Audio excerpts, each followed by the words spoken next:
Hello board gamers and sisters, I'm Adam Singer and welcome to another episode where I'll be letting you know of all the board games launching on Kickstarter and GameFound over the next week. If you're new to the channel, we do this every week going over all the upcoming campaigns, so if you want to stay up to date, this is definitely the place to be. But before we get started, I do like to go over some new announcements and discoveries I just found out about over the past week. And this first one I actually knew about a couple weeks ago, but I forgot to mention it in last week's video. But CMON has just announced that they're going to be turning Bloodrage into a role-playing game. Really cool if you are into Vikings, but I'm not really sure what the actual story is going to entail because Bloodrage didn't really have too much of a story to it, other than Ragnarok is coming and you're trying to kill or be killed as much as possible to score the most victory points at the end of the game. That being said, Bloodrage is a fantastic game, often finding itself on many top 10 lists, so I'm sure they'll try to do it right here. There's no word if this one's going to Kickstarter or straight to retail. From the looks of it, it looks like this one is going straight to retail because they don't have a Kickstarter announcement at the end of the video, where normally CMON does say coming soon to Kickstarter at the end of their teaser videos. But I also wouldn't be surprised if this one does go to Kickstarter because it is just easy money at this point. And my next bit of news here also has to do with CMON because they did just announce their next board game, which is called The Dead Keep. And if you're a fan of the artwork of Trudvang Legends, which is another CMON game, then you will definitely want to check this one out because it does feature artwork from the same artist. This one is going to be more of a cooperative dungeon crawler style game. There's not a whole lot of info out on it yet, but I think this one is coming to crowdfunding during Q2 of 2024. Hopefully this one goes better than that Trudvang campaign because I think that was CMON's worst campaign that they've ever run. It still hasn't delivered and it's been years, and I'm pretty sure they probably ran into some financial issues on that one and are slowly trying to get it out. But they also did a complete revamp on the rules. I think there is maybe some legal reasons behind that, but they had to spend a bunch more time on the rules and they probably rushed through it, which is probably one of the reasons that that game is not getting the best reviews. And yes, I am one of the backers that got burned by that campaign. I did have a lot of faith in it during the campaign, but then all this drama happened after the campaign had already finished and funded. So hopefully I still do see the remaining boxes because I did go all in on it, but I am happy to see that artwork translating to some other games here because I was a huge fan of the artwork and the way that it translated to all the different miniatures, and it's honestly one of the big reasons that I did back that campaign. And normally miniatures aren't a huge selling point for me, but I really do like the artwork, and if you like it too, you might want to check out The Dead Keep. As always, I do like to give a quick shout out to Alex over at Boardgame Cove because I do these videos every week, but Alex does a video at the start of each month, going over the month and letting you know of all the heavy hitters that are to come. Of course, he provides you with a ton of other videos as well, and if you want even more CMON content, he just put out a video going over Deceased, which is the next Zombicide game focused on the DC universe. But he did already post his video for the month of November, so if you want to check that out, I will have a link to his page in the description below. And of course, subscribe if you do like his content. And this week's not a massive week, but there are quite a few games that I'm interested in, and I'm excited to share them with you, so let's check them out. And the first campaign we have launches on November 6th, and this one's called Calimala, and it plays 3 to 5 players and takes about 75 minutes to play. And if you're not familiar with this game, it is a fantastic game. I've played this a couple times in the past. It's always been a blast.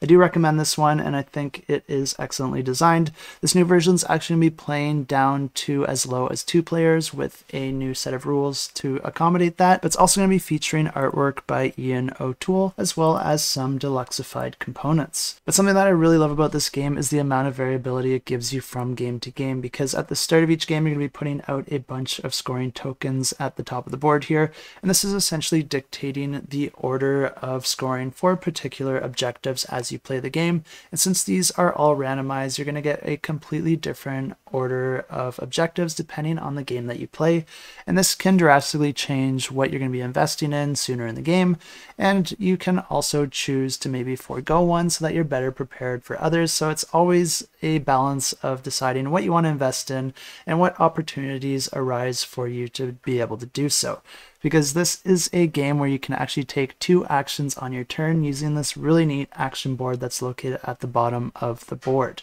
The way that this works is that each player is going to be putting an action token on one of these squares, and then you'll be able to take both of the actions on each side of that token, and these are also randomized at the start of the game, just adding even more variety. But essentially, this is a game of acquiring different resources, converting those resources into other resources, and then contributing those at various locations out on the board. These actions are going to allow you to gain those resources or put them out on the board, or even spend them in order to build things like boats, warehouses, or trade houses, which essentially multiply the amount of resources that you're able to get or put out at a single time.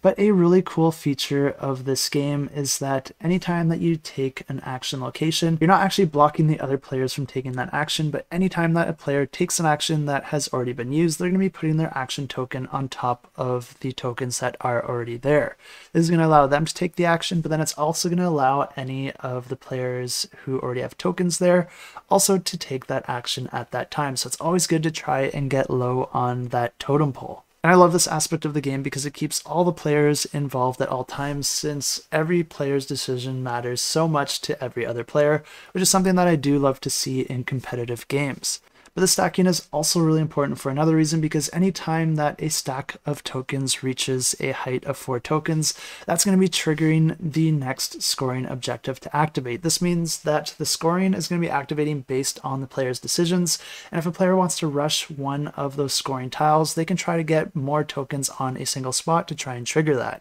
And another thing that I really like about the actions in this game is that since there's so many variables that go into deciding where you want to put your action token, like the stack of the tokens that's already there, or maybe if you want a particular action, you still have 3 possible locations that you can go to get that one specific action. But because there's so many options, you might end up with a secondary action that isn't that useful for you. And in that case, you can actually take an action card instead. And this is going to allow you to perform that action later in the game, which is a really nice option because you're not wasting any of your actions in this game, and it's always going to keep that momentum moving. Really fantastic game here that I do recommend, and I would be happy adding this one to my own collection. And if this one looks interesting to you, you can check it out, and I will have the links in the description below. And the next game we have launches on November 7th, and this one's called Shards of Aegis, and this plays 2 to 4 players and takes just 10 to 20 minutes to play. And this one is an accessible party game where players are going to be using Take That in order to try and be the first player to collect 2 Shards of Aegis and then also play the Aegis card. The interesting thing here is that since you also have to play that card, this gives the other players the opportunity to use their cards to try and stop you from being able to play it. So even though you might have those 2 shards, other players might use a card to swap those cards for cards in their hand, or to make you burn cards, or just generally get in your way. The game continues over a series of rounds until a player is able to accomplish that win condition. So if you are interested in a Take That game, this one also features a Greek mythology theme, and you can find links to the campaign in the description below. Also launching on the 7th, we have Golen Bay, and this plays 2 to 4 players and takes just 15 minutes to play. And this one is another one that's super easy to learn and play, but essentially players are trying to be the first to open up all the chests of their opponent. This is a campaign that I thought was launching last week, but it got pushed off until this one, so I'll just go ahead and roll my previous footage for you now. And this is a competitive game where one side of the board is going to be competing against the other side of the board. If you are playing 2 players, you're just going to be having a 1v1. Otherwise, the players are going to be on teams. But the goal of this game is to open your opponent's 5 treasure chests before they open yours. The main board features a hex grid with a bomb token that's going to be starting in the center of the board. Each of the players' individual chests are going to be located on the far ends of the board, with one side belonging to one player and the other side belonging to the other. Players do start the game with a hand of cards, and there's 2 different types of cards in the game. There are your bomb cards, which allow you to roll that die and then move the bomb that many movement points. Then there are also cards that allow you to react to different effects or actions that might occur in the game. These can allow you to tip the scales in all sorts of different ways and can be really helpful, especially if the opponent is about to open one of your chests, because you can sometimes use these to defend yourself. But like I said, if the bomb is ever on a chest at the end of a turn, then that chest is going to be opened, making the other player one more step closer to winning the game, because once a player has completely opened all 5 of their opponent's chests, then they win the game. And if this one does sound interesting to you, I will have links to the campaign in the description below, and of course you can click to get notified. Also launching on the 7th, we have Chaos Cove, and this plays 2 to 4 players and takes just 120 minutes to play. And this one looks like a really interesting competitive worker placement game, and it does have a weighting of a 3 on BGG, but I do think this one is a little bit more accessible than that, because I don't think this one looks too complicated to teach or play. Essentially, the way that this game works is that each player is going to have 4 different workers that are going to be represented by these hero tokens. And what's really cool about this is that each of these heroes is actually going to have their own special ability. Whenever it is your turn, you'll be able to put those workers out on 2 different locations on the main board, with each of those locations giving you a specific action, but then you'll also be able to take advantage of your workers' action as well. But what I'm actually showing on the screen now is the player aid, which outlines all those different actions at the different locations, but the main board is actually going to allow you to see a little bit more of the artwork that the board has to offer. There'll also be some locations on either side of the board where players can actually build ships and forts in order to fight back against various invaders. And the different actions that players can perform are going to allow them to gain all sorts of different resources and cards that they can use to fight back against those invaders,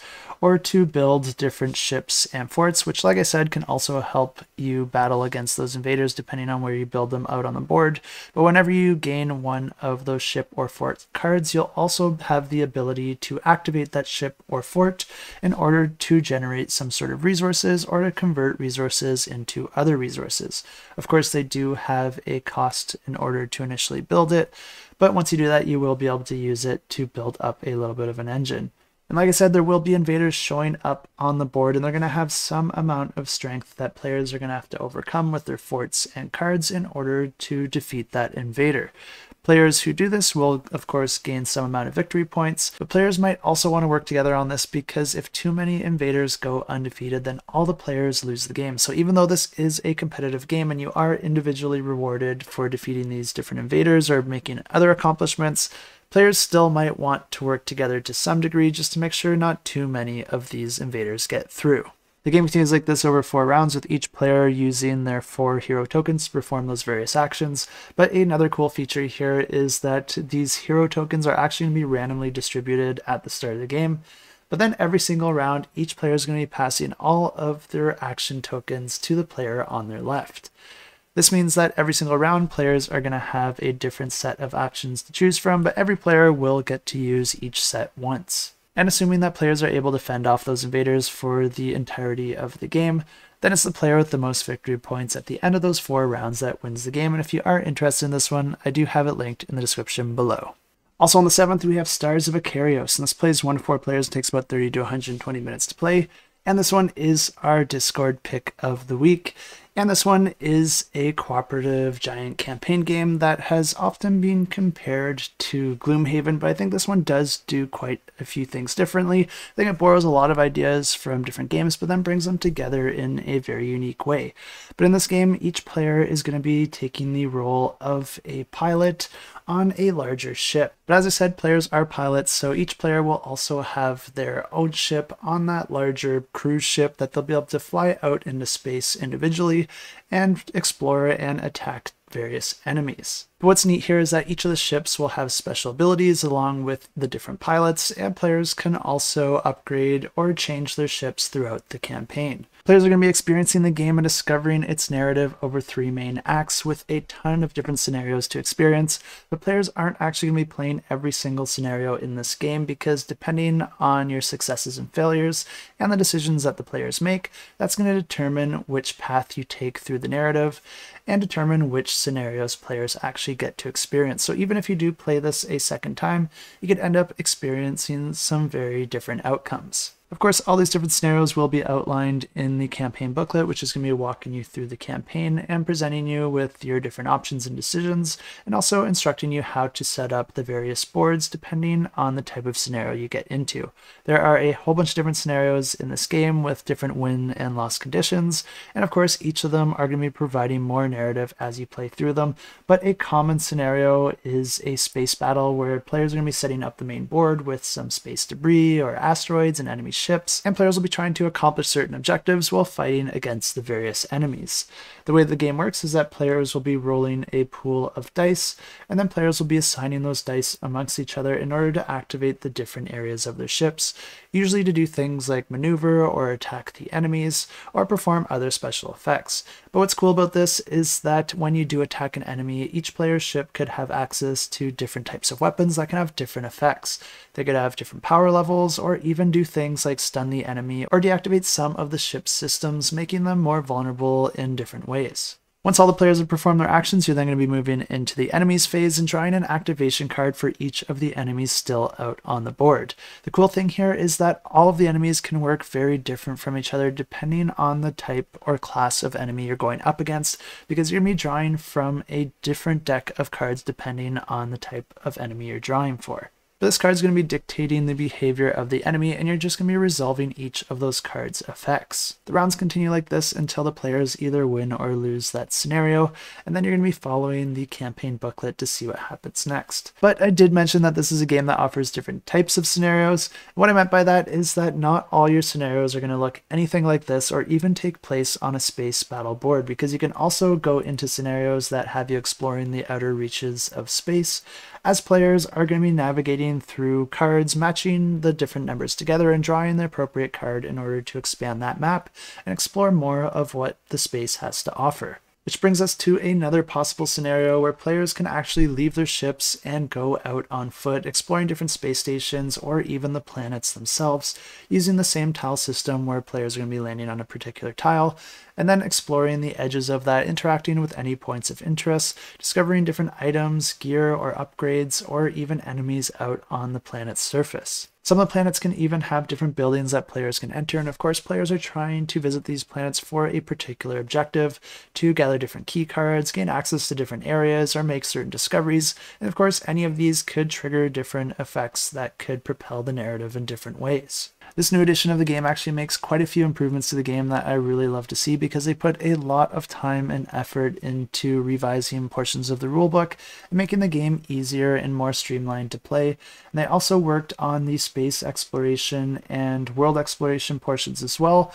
introducing new ways to speed up certain aspects of those scenarios, allowing players to get back to their ship a little bit quicker. Along with all this, they're also going to be introducing a brand new expansion to the game called the Drones of Akarios, which is going to be introducing a bunch of new ships and pilots for players to play, but it's also going to be introducing a one-off standalone campaign that players can play separately from the core game. If this one sounds interesting to you, I do recommend checking it out and following along to get notified of that launch, because this will also get you a free legendary upgrade pack added to your pledge, which is going to add a bunch of extra cards that you'll be able to use for upgrades for your various ships. And I will have a link to the campaign in the description below. Also on the 7th, we have a game for 2 players. It takes about 45 to 60 minutes to play, and this one is called Kelp, and this is an asymmetric strategy game where one player is going to be playing as a shark, trying to eat an octopus, and then the other player is playing as that octopus who's trying to eat 4 types of different foods in order to win the game. The cool thing about this is that it is heavily asymmetrical, so the shark player is going to be using primarily bag building and dice worker placement, while the octopus player is going to be using hand management and deck building. The shark is always visible out on the board, but the octopus is actually going to be hidden on the back of one of these many tiles, and these are all going to be stood up facing towards the octopus player, so they always know where every tile is at any point in the game. But if you're looking at the board from the shark player's side, all they see is a bunch of blank tokens, and they don't know which one exactly is going to be housing that octopus. Of course, there are different ways that the shark can discover what is on a given token, but like I said, the octopus also needs to eat 4 different types of food in order to win the game, and anytime that the octopus does perform the eat action, they do have to reveal themselves, which does reveal their location and make them more vulnerable to the other player. The way the game plays is that players are going to be alternating back and forth, taking their actions, and like I said, the shark player is going to be using more of a dice worker placement mechanism, and at the start of their turn they're going to be drawing 2 dice at random from their bag, rolling those dice, and then deciding how to use them. There's 3 different colored dice that they can draw. There are the blue dice that allow them to take extra movements on their turn, or the red dice that allow them to attack at a given region of the board, or the yellow dice, which will allow them to reveal one of the tiles in a region. The cool thing about the way that the shark moves is that it can't swim backwards, so you always have to move in the direction that the shark's facing, and the shark's going to be moving around the edges of the spaces and around the perimeter of the board, and it doesn't actually get any movement points. Instead, it always just gets 1 free movement. The cool thing here is that the length of that movement can change depending on the blue dice that you have available to you out on the board. Because anytime that you move with the shark, you can actually move through any blue dice so long as the next blue die that you move through is smaller than the one you just moved through. This can actually chain together to create quite a lot of movement, and then at the end of your movement, you're always going to be removing the dice of the largest value and taking that off of the board. If you want to use one of your yellow or red dice, you're going to be spending those to either reveal a token or attack a token in one of the adjacent spaces. And in order to do that, each of those spaces will have a value associated with it, and the value of the die just has to be higher than the value on that space.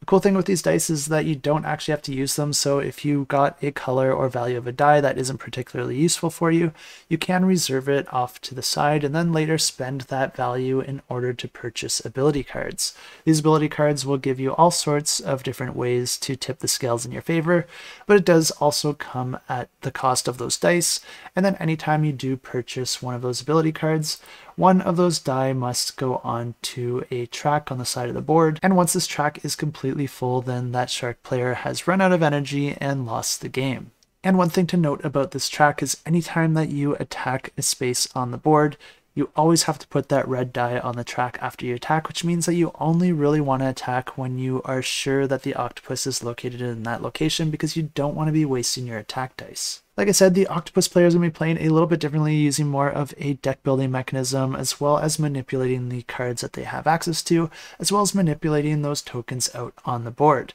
Because the goal of the Octopus is to eat 4 different types of food, and in order to do that, they need to get those food tokens out on the board, and then get adjacent to those tokens, and then use an eat card in order to eat one of those foods. As I said, this does reveal the octopus, so luckily the octopus does have other cards that allow them to hide the tokens again once they've been revealed, and even swap or shuffle tokens around, so you do want to be strategic when you play your eat card and make sure that you do have some sort of plan of escape. Every time the octopus does successfully eat a token, it's going to be gaining the special ability associated with it, which is going to be making that octopus stronger as the game goes on. But like I said, they have cards that allow them to bring new tokens out on the board, and some of those tokens can even be traps. So if the shark is getting desperate and attacking different areas of the board, you do have additional ways to make the shark regret it. One thing to note is that most of your cards do also come with a cost in order to play them, and that cost normally comes in the form of revealing a tile. This of course means that the shark player is only going to be getting more and more information with every card that the octopus player plays,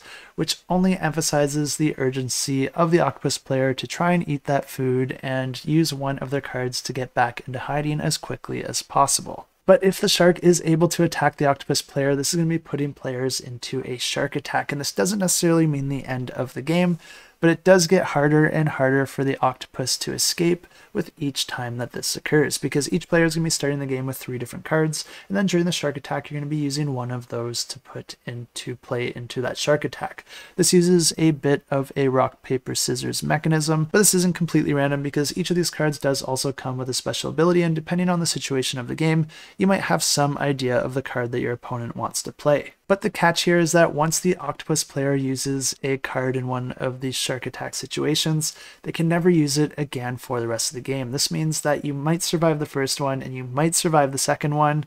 but once you get to that third one, the shark player knows exactly which card you want to play, and that pretty much means that that shark's going to be enjoying some fantastic sushi and the octopus has lost the game. If that one sounds interesting to you, you can follow along to get notified on launch, and I'll have links to this campaign in the description below. Also launching on the 7th, we have Rocket Ranchers Herding Cats in Space, and this plays 2 to 6 players. It takes about 30 to 60 minutes to play. And this one actually looks like a really fun set collection game. The way that the game works is that you have a deck of creature cards, and at the start of the game you're just going to be dealing those out into a 4x4 grid, and then each player is also going to be getting a hand of action cards. And you can only use each action card once, but you do have a card that you can use in order to get all of your cards back. But these cards are going to have a bunch of different patterns on them, and the way that they work is that you're going to be choosing one of those cards to play, and then that card is going to allow you to pick up any cards on the grid so long as you're following that pattern. Of course, this is a set collection game and players are going to be trying to get different combinations of cards depending on the sets that they're trying to score. You're going to be adding all your collected cards into your own personal space ranch, and you do have a couple options with each of the cards that you gain, because for each card you're going to have to decide whether you want to add it to a column of cards that match its same type,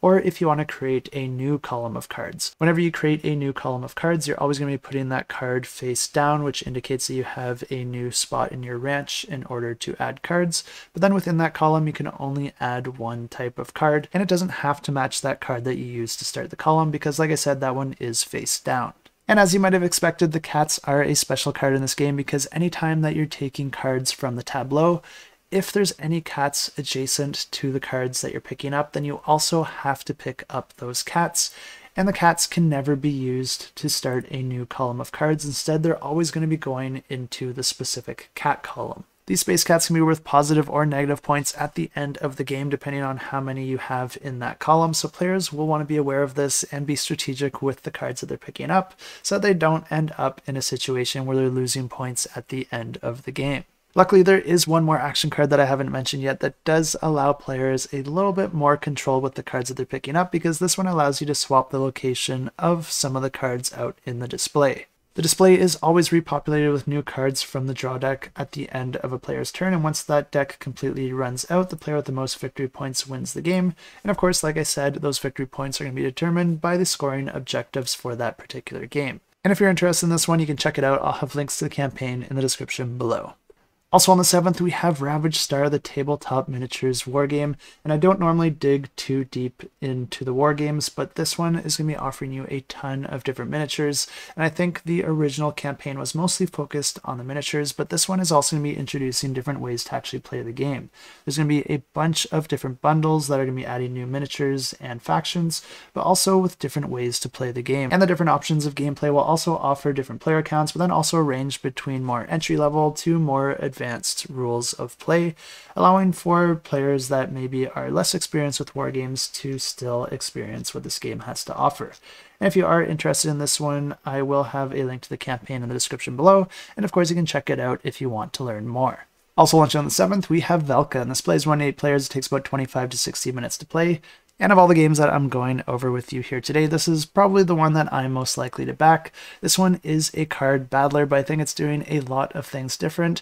And I absolutely love the artwork for this one, and it is also going to be offered at a very reasonable price. But like I said, this game's doing a lot of things different, and I'm really impressed with the different mechanisms that this game has to offer, because at the start of this game, each player is going to be drawing 10 cards from a deck. Then each player is going to be using those cards to try and defeat the other players. These cards can just grant you with some special effects or one-time use abilities, but most of these cards are going to be fighter cards, and each fighter is going to have stats for their attack power, their health, and their defense. But something that is really cool about this game is that not only will you be getting a whole bunch of these fighter cards, but you'll also be getting these different stat cards that you can actually add to your fighters in order to augment their stats. The strike cards are going to increase your attack power, the health is going to increase your health, and the shield is going to increase your defense. And you can assign one of each of these to any fighter that you like, making them a lot more powerful. But what's also cool about this game is that each player is going to have 2 rows of fighters in front of them, and at the beginning of the game you're just going to be putting your cards out into the front row,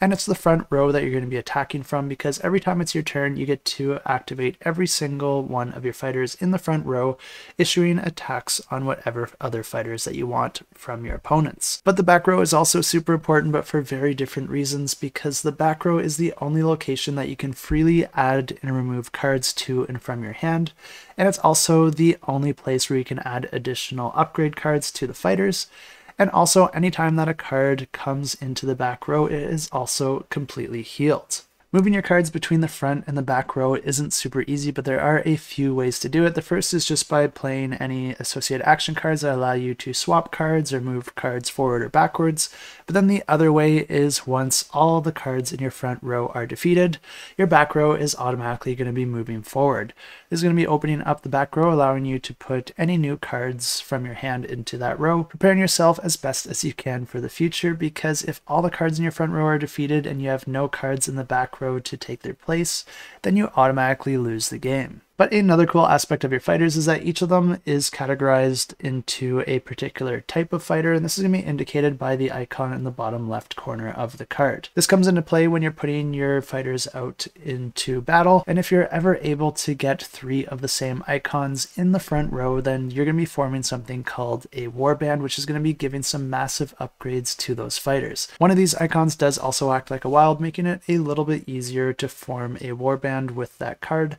But the cards that do have the wild icon are also normally a little bit weaker, and of course your warband's effects are going to run out if any of those cards are defeated and you no longer have 3 matching icons in your front row. On a player's turn, they'll be able to draw 3 new cards into their hand, and then they'll be able to activate each of the cards in their front row. Whenever you do this, you're going to be choosing which cards you want to attack, and the way that attacking an opponent's card works in this game is that you're just going to be comparing your card's strength to your opponent's card's defense, and if your card's strength is higher than their defense value, then it's a guaranteed hit, and you're going to be doing the associated amount of damage. But if your strength is not higher than their defense, then you're each going to be rolling a 10-sided die, and then adding your values to your strength, but then they're going to be adding their value to their defense. You're then going to be comparing these values to determine whether or not you have a hit or miss, but players will also be rolling critical successes or critical failures if they're able to roll a 0 or a 1 respectively. In the case of a tie, it's always one side that wins, but I don't remember whether it's the attacker or the defender because I did read that, but I forgot to write it down. But if you are the attacking player and you don't want to risk the success of your attack on the roll of a die, you can also combine multiple of your frontline cards together, combining their stats hopefully high enough to get your strength above the defense and guarantee that hit. Which also does come at the cost of not being able to perform as many attacks on your turn since you combined multiple cards into a single attack,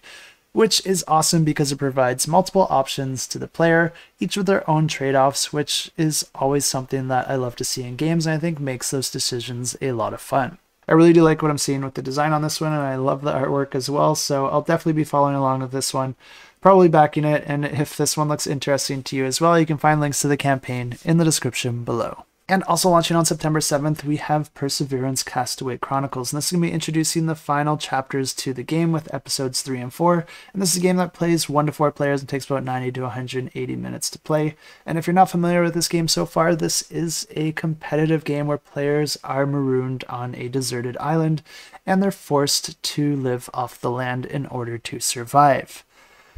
And they're also being hunted by territorial dinosaurs because this is an island that has gone undiscovered over the years, and it just so happens that on this island the dinosaurs have continued to survive. This game's going to tell the story of the players as those survivors as they try to build up a civilization in this hostile land over the series of these 4 chapters, and of course the decisions and successes and failures are going to be affecting the story as it unfolds. Players are going to be competing to amass the most followers within their society, but it also might be mutually beneficial to work together at times in order to fight back against the overwhelming dinosaur presence and the dangers of the island. And if that isn't cool enough already, I think it's really impressive that this game is able to tell all that story over these 4 episodes, with each episode giving you a very different gameplay experience that is thematic to that point in the story. And there will be some shared mechanisms that will make each game feel a little bit more familiar and like you're not playing a completely different game, but there will be enough changes between them with some different boards and mechanisms to keep things fresh and force players to use some different strategies.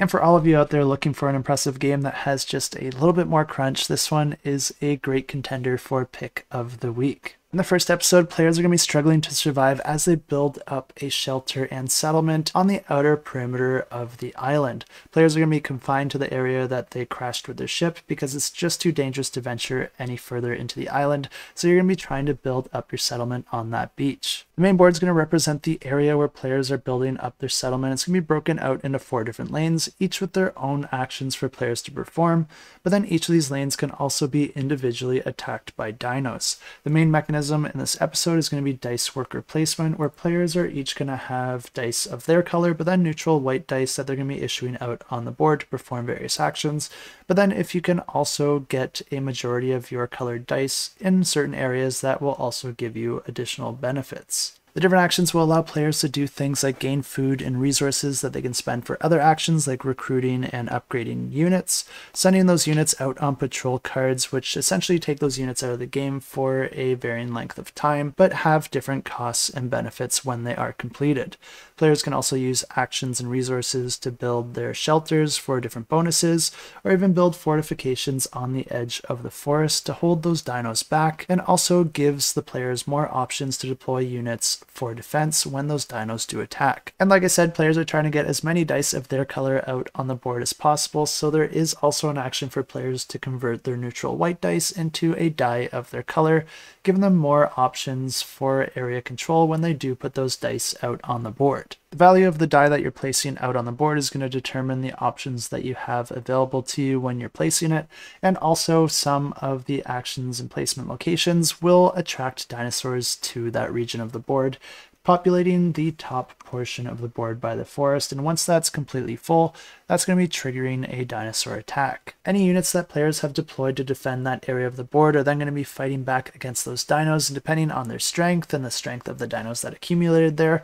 that's going to determine their overall success, but players are going to be earning different benefits and followers depending on their contributions. Of course, any of the dinosaurs that do make it through are going to be eating your inhabitants and destroying parts of your settlement. Once the players have placed their dice, they'll also have the option to place their leader miniature anywhere they want out on the board in order to take that action for free, or instead they can choose to put some influence tokens on one of these officer cards that will gain them a certain benefit once that officer card has been completely filled, but then also it can gain you a majority bonus at the end of each round. At the end of each round, each lane's also going to be scored according to whichever player has the majority of their colored dice in those lanes, and then all the players are going to be getting their dice back, and the game continues like this until players progress the story to move on to the next episode. And in episode 2, players have established the walls around their city, creating a safe place for their inhabitants to stay. But of course, they still aren't self-sufficient, and players are going to have to send out patrols deeper into the forest in order to bring back different resources. This brings in some brand new elements like the forest board, as well as the upgraded settlement board that's going to introduce some new actions like visiting the market where you can buy and trade different items,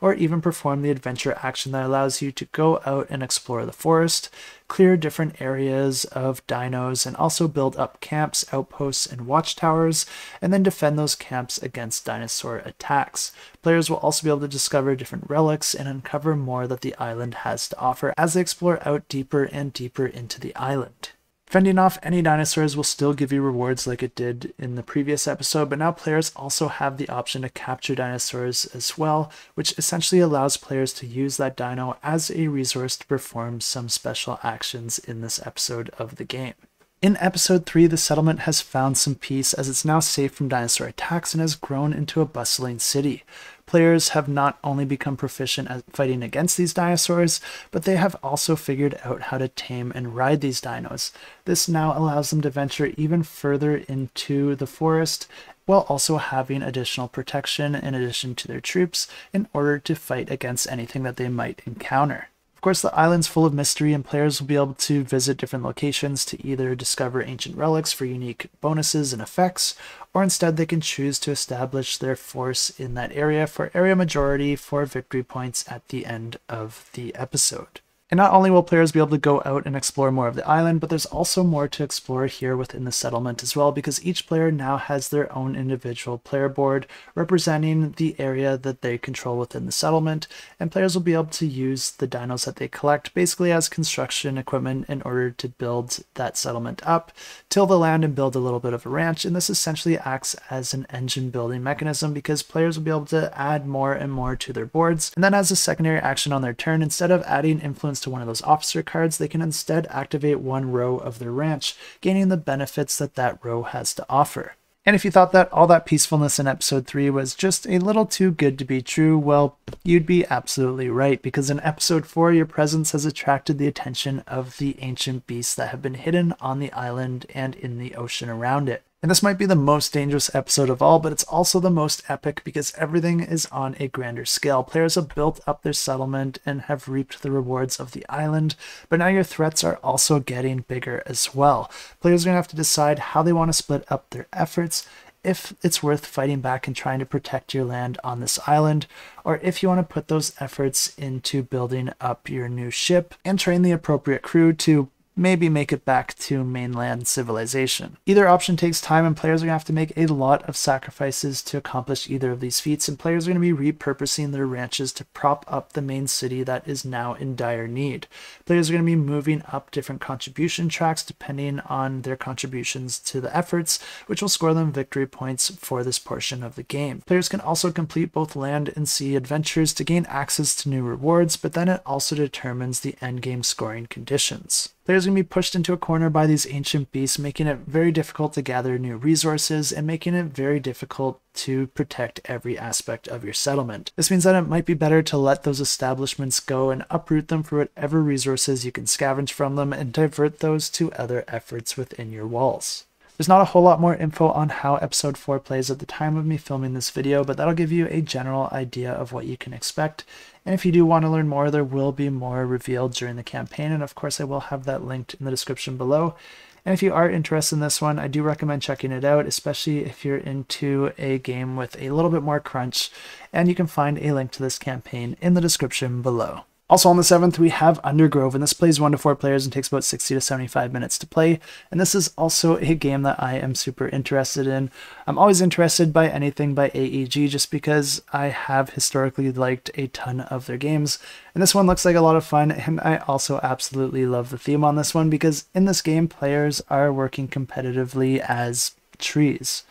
Players are going to be communicating and growing through the use of mushrooms and underground fungal networks, which is actually something that does exist, and I've heard about it before, and it was originally popularized, I think, by this book called The Hidden Life of Trees, which is a book that I've never read, but it is on my list because the whole concept here is just so weird and unexpected that I kind of want to know more. But the way that this game works is that you're going to be starting out with a 3x3 grid of mushroom tiles located at the center of the table, and each of those mushrooms will provide different types of nutrients, special abilities, and objectives to complete for victory points at the end of the game. Each player is also going to have a hand of these tiles, and on your turn you can pay the associated resources in order to put another tile out into that grid. And then you have the choice to perform one of the actions on your board. You can either place sapling tokens into the intersection points of these tiles, securing your access to those adjacent tiles, or instead you can place root tokens off of one of your saplings in order to stretch it into those tiles, granting you access to what those tiles have to offer, which is normally some amount of nutrient resources or resource conversion, with one of those resources being a special resource, and this one is known as carbon, because anytime that players gain carbon, they'll be able to keep it on their player board and then later spend an action to place it on top of one of their saplings. And this is important because when you put a carbon on one of those saplings, it's going to allow you to score the objectives of any 2 of the tiles adjacent to that sapling. If you're able to put another carbon onto that sapling, it's actually going to turn that sapling into a tree, which then grants you access to all the scoring objectives of the tiles around you. Players will then be adding up all their victory points according to the scoring conditions that they're able to gain access to out on the tiles, but then also any victory points earned from the shared objective cards that are out on the table. The player with the most victory points wins the game, and if you are interested in this one, you can check it out. I'll have it linked in the description below. And launching on November 10th, we have Misty Waters at the Edge of the World, and this plays 1 to 4 players and takes about 120 to 300 minutes to play. And this is a competitive game where players are going to be playing as captains of their ships as they sail out into the open ocean and make all sorts of different discoveries on different islands, fight different NPCs and pirate ships, and even fight against different sea monsters. This is a game that plays over a series of rounds, with each round starting by advancing the Wheel of Time, and this can cause all sorts of different effects, like triggering sea monsters or pirates to attack any ships that are out in the open sea, or even causing players to draw an event card that can have a variety of different effects. Players will then move any of the NPC ships according to their routes, or by attacking any adjacent players if those ships happen to be pirate ships.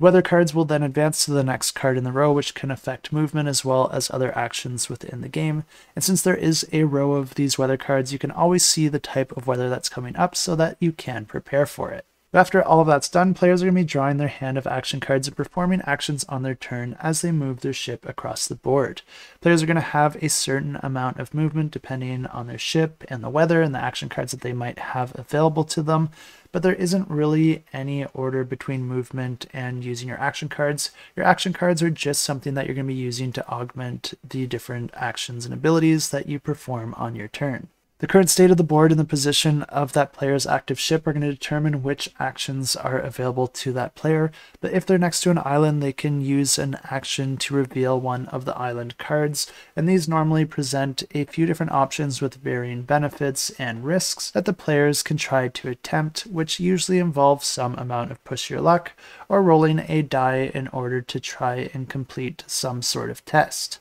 If players have the appropriate resources, they can also build forts in order to control the surrounding waters, adding additional strength if they do end up in a battle there, and also gaining some other benefits as well. But players can also search those islands to discover treasure, or even visit the different ports and taverns in order to trade or recruit more crew onto their ship. Players can also choose to attack almost anything that they find adjacent to them, whether it's an NPC ship, a pirate ship, another player's ship, or even sea monsters out at sea. And these will gain you all sorts of different rewards and benefits, but some of these ships can also be boarded in order to try and take that ship as your own. There is a limit to the number of ships that players can control, but some ships are better than others for particular situations, and players might want to get particular ships in order to achieve their particular goals. Like I said, this one is a sandbox game, so there's going to be a ton of content for players to discover, and there's also a bunch of different ways that players can win the game, whether that's finding enough treasure, conquering enough islands, or even being elected as the governor of the Misty Waters.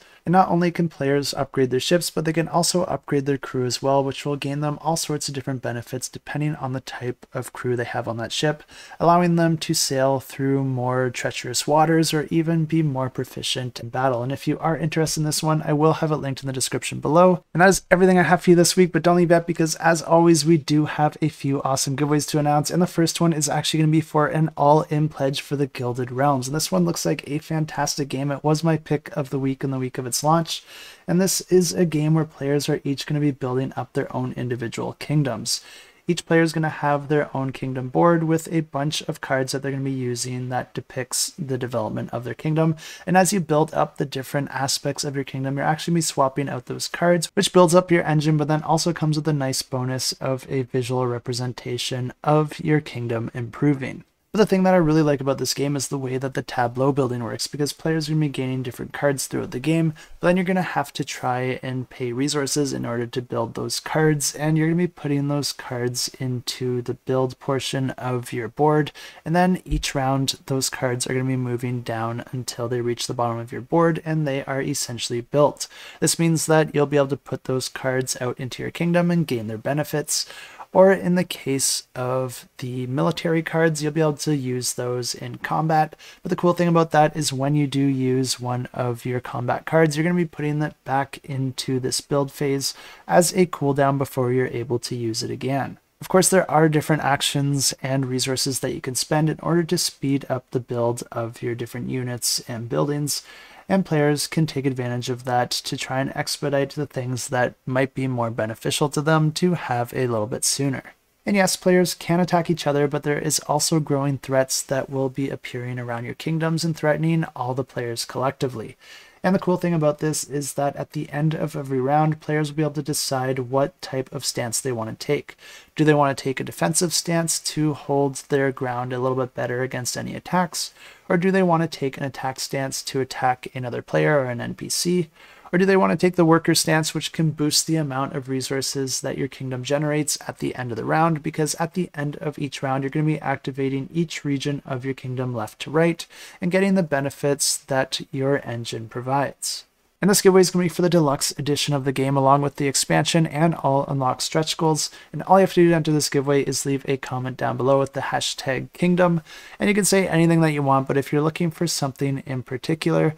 maybe you could let us know what kingdom that you would want to rule. And if I'm drawing a blank, probably some of you are as well. So I'm just going to do us all a favor and ask the good old ChatGPT.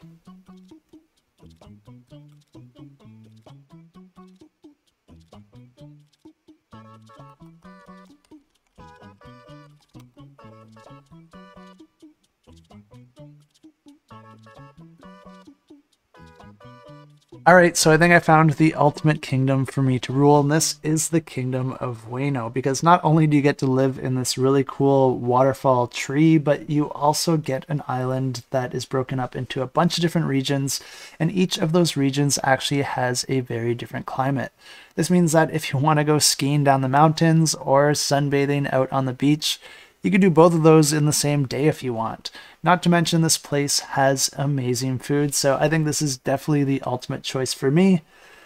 Well, either that or ruling the Kingdom of Alabasta with Princess Vivi.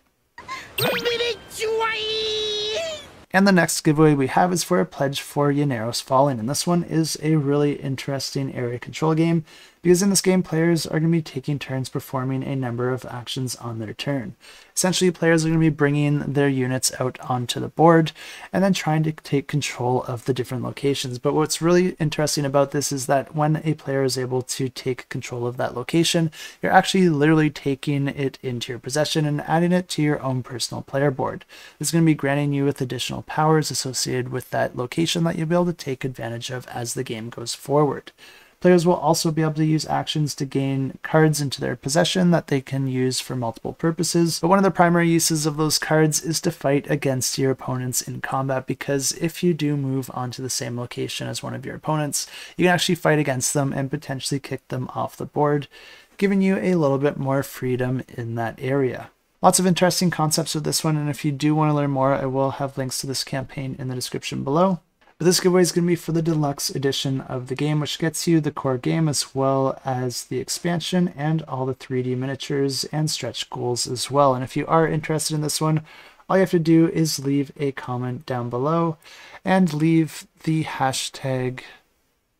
And I did just have to stop and think about what hashtag would work well for this one, but let's go with the hashtag shadow, because these shadows are actually a big aspect in this game.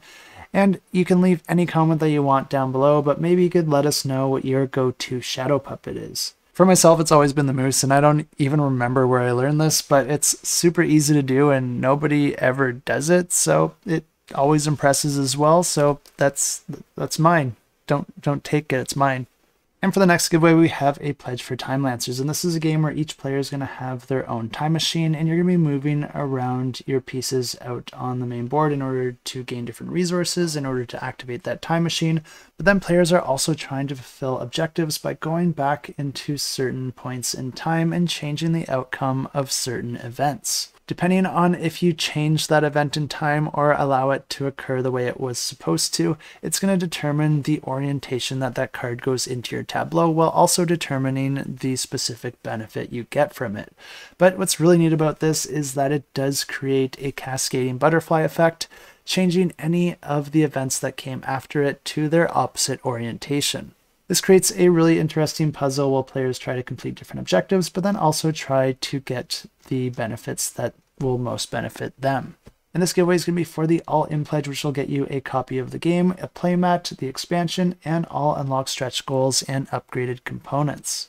And for this last giveaway, we're going to run it a little bit differently and run it over on the Discord, but it's just as easy to enter. All you got to do is head over to the Discord, which I'll have linked in the description below, head over to the giveaways channel, and then click the little emoji underneath that giveaway. That'll get you entered into the draw, which will be drawn at the end of the week. Good luck in the giveaways, but now let's go ahead and draw the winners from last week. And we had a few giveaways here. We had My Favorite Things in the String Railway collection. We had DreamEscape, as well as the Morrison Game Factory, and DeckHand, with these last two being run over on the Discord. So if you are watching this soon enough, you might still have a few hours left to enter into those giveaways, but they're going to be drawn really, really soon. So if you did enter this one, make sure to check on your notifications and see if you got picked.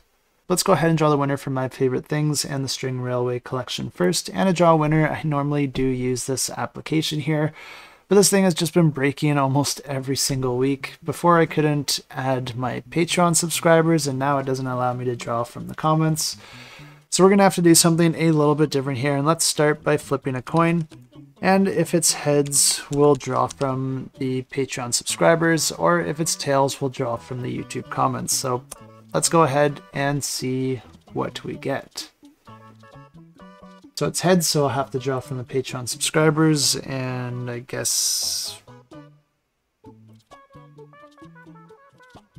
Oh my goodness.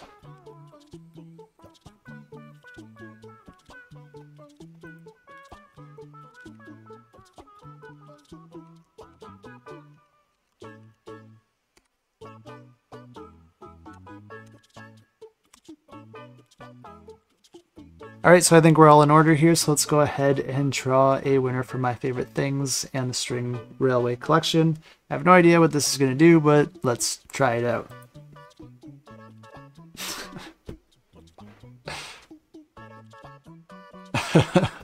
That was definitely the worst draw that I've ever seen in my life, but congratulations, Matthew Klein. I'll reach out to you and let you know that you won yourself a pledge for String Railway collection. So let's go ahead and flip this coin again. If it's heads, we'll draw from the patrons again, and if it's tails, we'll draw from the YouTube comments. So let's see what it is, and it's tails. So this one is going to be a pledge for DreamEscape, so let's go ahead and draw the winner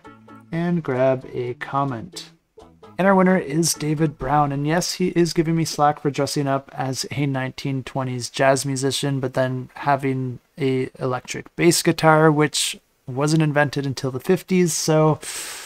I'm sorry.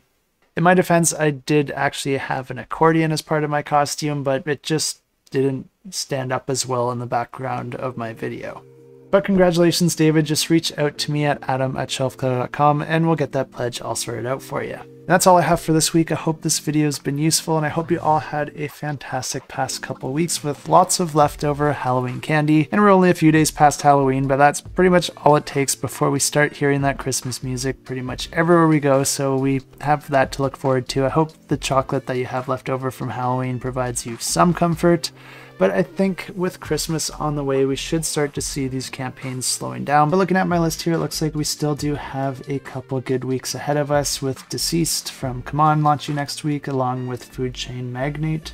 and even a game from Kids Table Board Games, which are always a hit. I'm sure there'll also be some surprises in there, because every week there is always a game that I'm interested in that I just wasn't expecting, so make sure to stay tuned for that. And as always, thanks so much for watching, and until next time, keep that shelf cluttered and the table full.